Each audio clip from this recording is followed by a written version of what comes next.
Welcome to రాజనీతి. రాజ్యసభకు కూటమి అభ్యర్థులను ప్రకటించిన తర్వాత సహజంగా ఆ పార్టీల్లో సీటు ఆశించి దక్కన వాళ్ళకి అసంతృప్తి ఉంటుంది. మాకు అన్యాయం జరిగింది, మాకు సీటు రాలేదని బాధపడుతుంటారు. కానీ విచిత్రంగా జనసేన టీడీపీ నాయకుల కంటే వైసీపీ నాయకులు, వైసీపీ సోషల్ మీడియా కార్యకర్తలు 2 రోజుల నుంచి కాపులకు, ఎస్సీలకు, బీసీలకు అన్యాయం జరిగిందని లీటర్ల కొద్దీ కన్నీరు గారుస్తూ ఉన్నారు. పవన్ కళ్యాణ్ కమ్మ లింగమనేనికి సీట్ ఇచ్చి కాపులకు అన్యాయం చేశాడని పవన్ కళ్యాణ్ మీదకు కాపులను రెచ్చగొడుతున్నారు.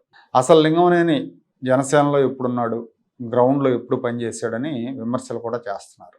గతంలో ఆయన చిరంజీవిని తిట్టాడని, తనకు దేవుడు సమానమైన తన అన్న చిరంజీవిని తిట్టిన వ్యక్తికి పవన్ కళ్యాణ్ సీటు ఎలా ఇస్తారని వైసీపీ పేటీఎం బ్యాచ్ ఆవేదన వ్యక్తం చేయటం హాస్యాస్పదంగా ఉంది. ఇదంతా కూడా జనసేనలో కాపులను రెచ్చగొట్టే ప్రయత్నం. జనసేన పార్టీ కేవలం కాపుల కోసమే పెట్టిన పార్టీ కాదు అని పవన్ కళ్యాణ్ అనేక మార్లు స్పష్టం చేశారు. ఒక కులం కోసం పార్టీ పెట్టలేదని చెప్పాడు ఆయన. పైగా ఆయన అన్యాయం ఏం చేయలేదు కాపులకి. జనసేనలో కాపులకు న్యాయమే జరిగింది. 2 ఎంపీ సీట్లు ఉంటే ఇద్దరు కూడా కాపులే. అలాగే సగం మంది ఎమ్మెల్యేలు కాపులే, ఎమ్మెల్సీలు ఇద్దరు కూడా కాపులే. కాబట్టి కాపులకు అన్యాయం జరిగిందనేది వైసీపీ ప్రోద్బలంతో జరుగుతున్న ప్రచారం. అది కాపుల మీద నిజంగా అంత ప్రేమ ఉంటే వైసీపీ అధికారంలో ఉన్న 5 ఏళ్లలో జగన్మోహన్ రెడ్డి ఒక్క కాపును కూడా రాజ్యసభకు పంపించలేదు, రాజ్యసభ మెంబర్ని చేయలేదు. అప్పుడు ఆయన కాపులు గుర్తుకు రాలేదు. ఇప్పుడు కుల విద్వేషాలు రెచ్చగొట్టడానికి ఇలాంటి ప్రచారాలు, ఇలాంటి ప్రాపగాండా చేస్తూ ఉన్నారు. ఈ కుల విద్వేషాలు రెచ్చగొట్టడంలో వైసీపీ ఎప్పుడు వెనకడుగు వేయదు, అంచనాలు తలకిందులు చేయదు, అంచనాలకు తగ్గట్టే ఉంటుంది. కూటమిలో ప్రధాన భాగస్వామి అయిన తెలుగుదేశం పార్టీ ఒక కాపు, ఒక కమ్మ, ఒక బీసీకి అవకాశం ఇచ్చింది. కూటమిలో ఒక కాపుకి అవకాశం దొరికినప్పుడు ఇంకా అన్యాయం అనే మాట ఎందుకు వస్తుంది? ఇప్పుడు కూటమిలో 2 కమ్మ వాళ్ళకి అవకాశం ఇచ్చారని, కమ్మ వాళ్ళకి పెద్దపీట వేశారని వీళ్ళే ప్రచారం చేస్తారు.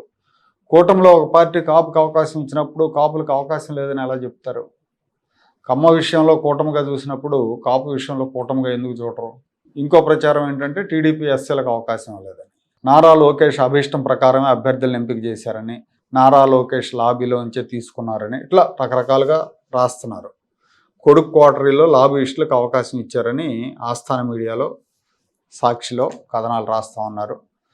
అలాగే మహానాడులో మహిళలకు 3వ వంతు సీట్లు ఇస్తాం, పార్లమెంట్లో చట్టం చేసినా చేయకపోయినా మేము ఇస్తామని హడావిడిగా చెప్పారు. ఇప్పుడు రాజ్యసభకు 1 సీటు కూడా ఇవ్వలేదు, మహిళలకు అవకాశం ఇవ్వలేదు, చంద్రబాబు తీరు ఎప్పుడు ఇలాగే ఉంటుంది అని విమర్శలు చేస్తూ ఉన్నారు. జగన్మోహన్ రెడ్డి అధికారంలో ఉన్నప్పుడు 11 మంది రాజ్యసభ సభ్యుల్లో 1 మహిళకు కూడా అవకాశం ఇవ్వాలి. 11 మందికి గాను 6 రెడ్లకు అవకాశం ఇచ్చారు, అంటే సగానికి పైన. ఇప్పుడు వీళ్ళు సామాజిక న్యాయం గురించి మహిళలకు అవకాశం ఇవ్వలేదని వీళ్ళు విమర్శలు చేస్తూ ఉంటారు. ఒకే ఒక ఎస్సీకి అవకాశం ఇచ్చాడు జగన్మోహన్ రెడ్డి. చంద్రబాబు బడాబాబుల్ని, డబ్బున్న వాళ్ళని రాజ్యసభకు పంపిస్తున్నారని వీళ్ళు రాస్తున్నారు. జగన్మోహన్ రెడ్డి రాజ్యసభకు పంపించిన వాళ్ళు కూడా ఎక్కువ మంది వాళ్ళే ఉన్నారు, బడాబాబులే.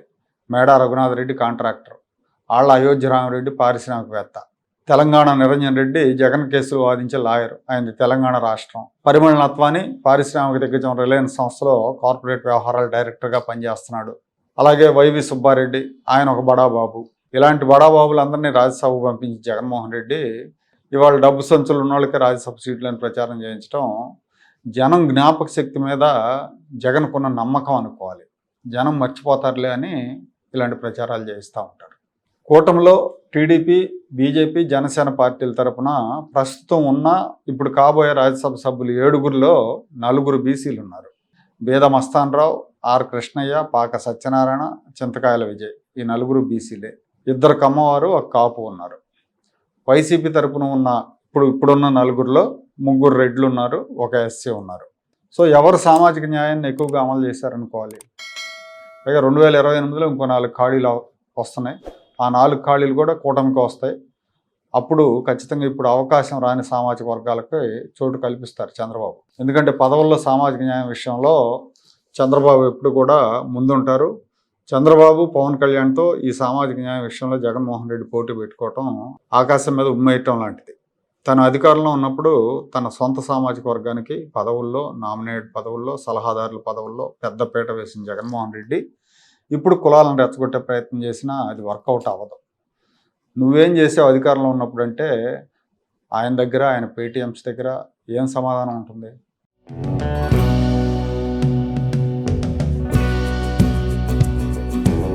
Like, share and subscribe to Rajaniti channel.